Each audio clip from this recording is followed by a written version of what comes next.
नमस्कार दोस्तों, current affair with Waseem Khan में आपका एक बार फिर स्वागत है।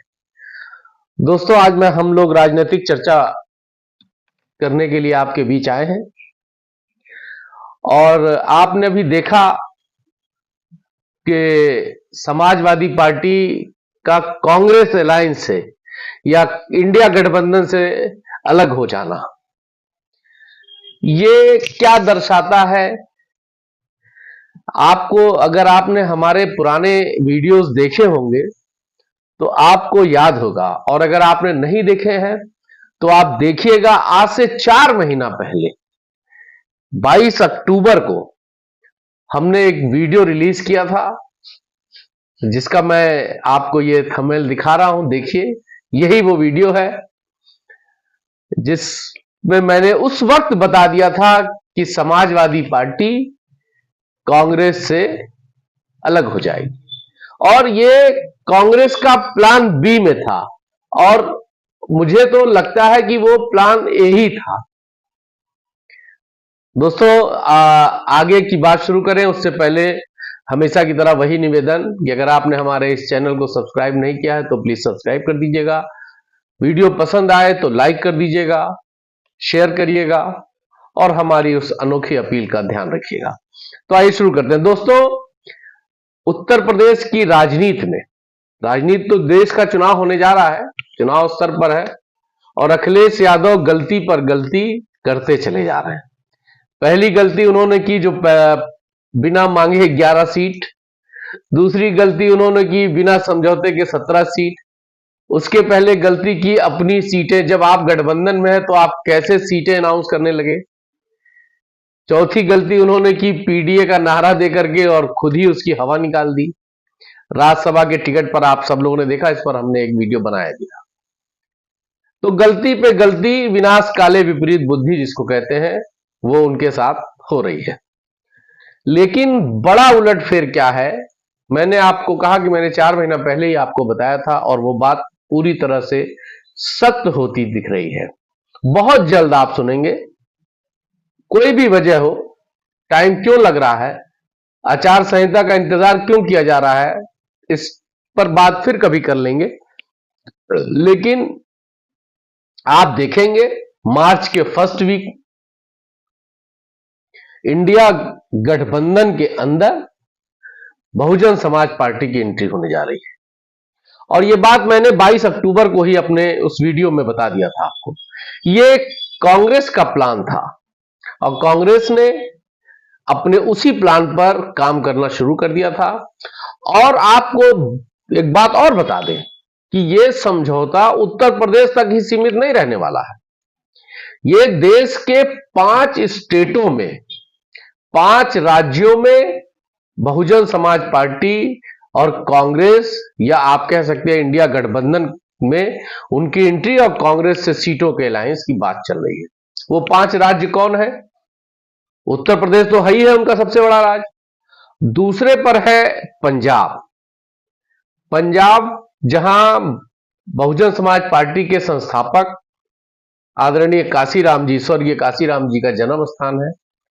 वहां पर भी उन्होंने दलितों में जो जागरूकता पैदा की, जो जागरण उनके अंदर पैदा की, वो वोट आज भी है। एक दौर था जब पंजाब में बहुजन समाज पार्टी 9-9, 10-10 विधायक उसके जीता करते थे। तो वहां जो उनका वोट है, उस वोट पर पिछले चुनाव में अकाली दल से उनका समझौता था जो अब टूट गया है। कांग्रेस उस पर एंट्री मारने वाली है, और समझौता जैसे ही कांग्रेस और बसपा का होगा तो आप देखेंगे पंजाब में। दूसरे नंबर पे राजस्थान में भी काशीराम जी ने बहुत काम किया था। वहां के दलितों में भी जागरूकता है, बहुजन समाज पार्टी की बहन मायावती के प्रति उनका बेहतरीन लगाव है, बहुत लगाव है, इमोशनल लगाव है उनसे। तीसरे पर है राजस्थान, और चौथे पर है दिल्ली। पंजाब, मध्य प्रदेश, राजस्थान, दिल्ली और उत्तर प्रदेश, इन 5 स्टेटों में बहुजन समाज पार्टी से समझौते की बात चल रही है। लगभग मुझे तो लगता है कि सब चीजें, अब सीटों की बार्गेनिंग और सीटें सेट हो रही हैं, बाकी सब कुछ हो चुका है। जिस बात का इंतजार था कि अखिलेश यादव खुद अलविदा कह दें गठबंधन को वो हो गया, कांग्रेस अपने मकसद में कामयाब हो गई। और इसका लाभ यकीनन, देखिए अखिलेश यादव जी के पास बिरादरी का भी वोट के अलावा कोई वोट और था नहीं, सबको वो नाराज करके बैठे हुए हैं। पल्लवी पटेल नाराज है, स्वामी प्रसाद मौर्य भी छोड़ के चले गए, माने सिर्फ अपनी बिरादरी और अपना परिवार के अलावा उनके साथ कोई वोट जुड़ने वाला नहीं था। एक माइनॉरिटी का वोट था, और मैंने पिछले वीडियो में आपको बताया था कि माइनॉरिटी का जो झुकाव है वो इस लोकसभा के चुनाव में कांग्रेस की तरफ है। और यकीनन कांग्रेस के साथ जो भी अलायंस, जिसका भी अलायंस होगा, या कांग्रेस अलायंस या इंडिया अलायंस कि जो भी प्रत्याशी होंगे जिन भी लोकसभा क्षेत्रों में, माइनॉरिटी का झुकाव यकीनन उनकी तरफ होगा। अब आइए बहुजन समाज पार्टी, मैंने आपसे कहा उत्तर प्रदेश में 21% बहुजन समाज का वोट है, जो बहन मायावती, अभी आपने देखा कि गिरी हाल में भी जब बसपा का एक विधायक, सिर्फ 403 में से सिर्फ एक विधायक जीते, तब भी बसपा को 13% वोट मिला है। तो वोट का बड़ा, उनके परसेंटेज का बहुत माने रखता है। तो वो वोट, और मौजूदा स्थिति में 21% वोट है। कुछ वोट बहुजन समाज का, बहुजन समाज की डाउनफॉल की वजह से वो बीजेपी की तरफ मूव कर गया था, जो यकीनन अगर बहन मायावती का समझौता कांग्रेस इंडिया अलायंस से हो जाता है तो वो वापस आ जाएंगी। और बहुजन समाज के साथ सीट बंटवारे को लेकर भी कोई दिक्कत कांग्रेस में नहीं आने वाली है। और उस, अगर मान लीजिए 10-5 सीटों का कुछ हेर फेर भी होता है, तो मैंने बताया आपसे कि 5 स्टेटों में इनका समझौता हो रहा है, तो वो एडजस्टेबल जगह है। पंजाब में एडजस्ट हो जाएंगे। पंजाब में आपने देखा होगा कि कांग्रेस का आम आदमी पार्टी से लगभग समझौता नहीं के बराबर है, वहां वो लोगों ने तय कर लिया है कि वो लोग अलग अलग चुनाव लड़ेंगे। इसी तरह दिल्ली में भी एक सीट पंजाब देने की बात कर रहे थे केजरीवाल जी, जो कांग्रेस ने मानने से मना कर दिया है। तो ये समझौता उन जगहों पे नहीं होगा, तो बसपा वहां फुलफिल कर सकती है। बसपा का जो कोर वोट है, बसपा का जो बेस वोट है, उन वोटों का लाभ इंडिया गठबंधन को मिल सकता है। और एक चौंकाने वाली बात और भी हो सकती है। चौंकाने वाली बात यह हो सकती है कि आज की तारीख में नीतीश कुमार नहीं है इंडिया गठबंधन में, जो प्राइम मिनिस्टर के दावेदार तो थे ही। ममता जी ने भी किनारा कसा हुआ है, अखिलेश यादव अलग हो गए।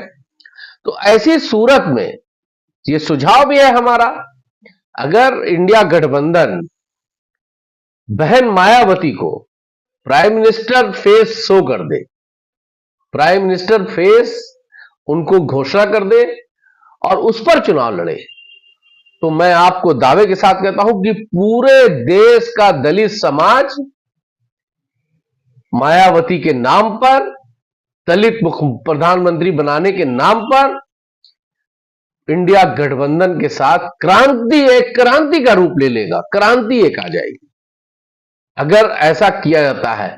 जरूरी नहीं है कि हम जीत के ही किसी को हराएं, हम किसी दूसरे को जिता कर भी किसी और को हरा सकते हैं। इस फार्मूले पर एनडीए को काम करना चाहिए, इंडिया गठबंधन को। और इंडिया गठबंधन अगर ऐसा करता है, अगर बहन जी की को प्राइम मिनिस्टर फेस शो करता है, तो यकीनन कुछ बड़ा होने वाला है। जो आपको अनहोनी लग रही है वो होनी हो सकती है। आपको, आपकी क्या राय है, कमेंट्स करके बताइएगा। जय हिंद।